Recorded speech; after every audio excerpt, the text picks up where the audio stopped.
आखिर मेहरौली के घने जंगल में श्रद्धा की लाश के टुकड़े फेंकने के लिए रात के तकरीबन 2 बजे आफताब आया करता था।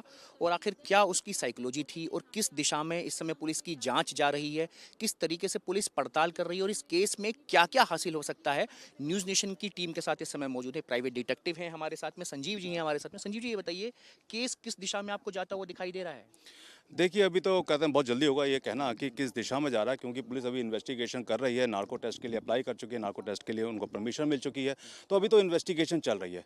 लेकिन मुझे ऐसा लगता है कि ये केस काफ़ी कहते हैं टास्क जो है बहुत टफ है पुलिस के लिए, क्योंकि इसके अंदर 6 महीने पहले कत्ल हुआ है। 6 महीने के अंदर जो एक अपराधी को टाइम मिला है अपने कहते हैं कर्मों दुष्कर्मों को मिटाने के लिए, इन सबूतों को डिस्पोज करने के लिए, वो बहुत लंबा टाइम था। और इतने लंबे टाइम में ये भी नहीं पता कि वो सच बोल रहा है कि झूठ बोल रहा है। अगर वो झूठ बोल रहा होगा तो सीरियसली इसके अंदर बहुत बड़ा टास्क हो जाएगा।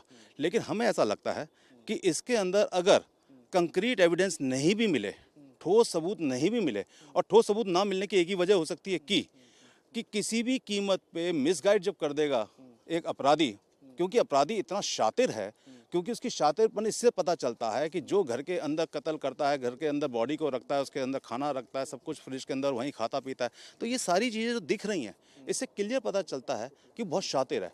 तो इतना शातिर आदमी पुलिस को सच सच बताएगा कि मैंने बॉडी के पार्ट वहाँ फेंके, ये इम्पॉसिबल है। आप इतने लंबे समय से डिटेक्टिव का आप काम कर रहे हैं, आपको क्या अंदाज़ा लगता है कि इस केस के में पुलिस के सामने आप चुनौतियां बता रही हैं, लेकिन पुलिस इस केस को क्रैक कैसे कर सकती है, फंस कैसे सकता है वो? देखिए, जहाँ तक मैं समझता हूँ कि चेन ऑफ सर्कमस्टेंस एविडेंस की जो एक चेन है ना, उसको अगर आप सॉलिड कर लें, उसको अगर आप मजबूत कर लें, वो तब जब आपको कोई कंक्रीट एविडेंस मिलता ही नहीं है। क्योंकि ऐसा नहीं है कि कंक्रीट एविडेंस मिलेगा ही नहीं, पुलिस कोशिश करेगी, हर हालत में कोशिश करेगी। खातिर तवज्जो की है ना उस अपराधी की, तभी तो उसने बताया कि मैंने यहाँ फेंका है, वरना वो ये भी क्यों बताता? वो तो ये बोल देता कि मुझे क्या पता कहाँ चलेगी। तो खातिर तवज्जो हुई हुई है उसकी, तभी उसने बताया कि बॉडी के पार्ट्स यहाँ भेज फेंके। लेकिन अब कितना सच है ये तो वक्त बताएगा। अब यहाँ से कुछ बॉडी के पार्ट्स रिकवर हुए हैं, डीएनए होगा, सब पता चलेगा। अगर मान लीजिए कि ये सब झूठ निकलता है तो इसमें कोई दो राय नहीं है कि टास्क बहुत टफ हो जाता है। उस कंडीशन में पुलिस के सामने जितनी भी सर्च हिस्ट्री हैं, जितने भी मोबाइल हैं, जितना मोबाइल उसने जो बेचा है ओलेक्स पे, उसका उस मोबाइल को किसने खरीदा है, किसी श्रद्धा अगर गायब हो जाती है तो श्रद्धा का मोबाइल गायब होने के बाद ये किसके पास पावर है कि उसका श्रद्धा का मोबाइल ये बेचेगा?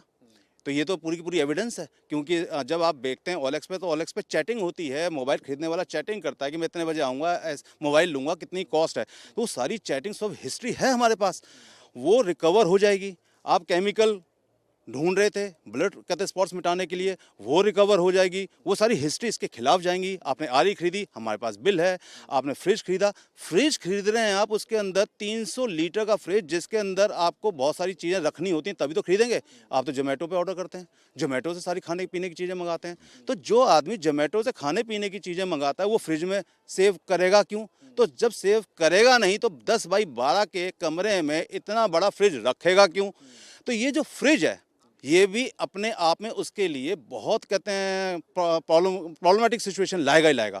लेकिन हाँ, फ्रीज के दरवाजे को अगर खोला जाए ढंग से तो कह सकते हैं आफताब की गर्दन तक कानून पहुंच सकता है। देखिए, फ्रिज है, आरी है, फ्रिज को खरीदना, आरी को खरीदना, और सबसे बड़ी बात है कि वो जो आपका सैंपल्स हैं, जो केमिकल्स हैं, उनको ऑनलाइन सर्च करना, बॉडी को चॉप करने के तरीके ढूंढना, ये सारी की सारी इंफॉर्मेशन आपके पास ऑनलाइन है, आपके पास बिल्स के रूप में है। इसको आप कैसे डिनाई कर देंगे? इसको कैसे आफताब या आफताब का वकील जस्टिफाई कर देगा कि ऐसी फ्रिज खरीद लिया जी, ऐसी हमने आरी भी खरीद लिया, मैं बड़ा दिल कर रहा था, हम कहते ब्लड स्पॉट्स मिटाने के लिए भी हमारा दिल कर रहा था, हम केमिकल खरीद लिया। ये सारी जो चेन ऑफ एविडेंसेस, आप इसको कैसे, आप इसको डिनाई कैसे कर देंगे?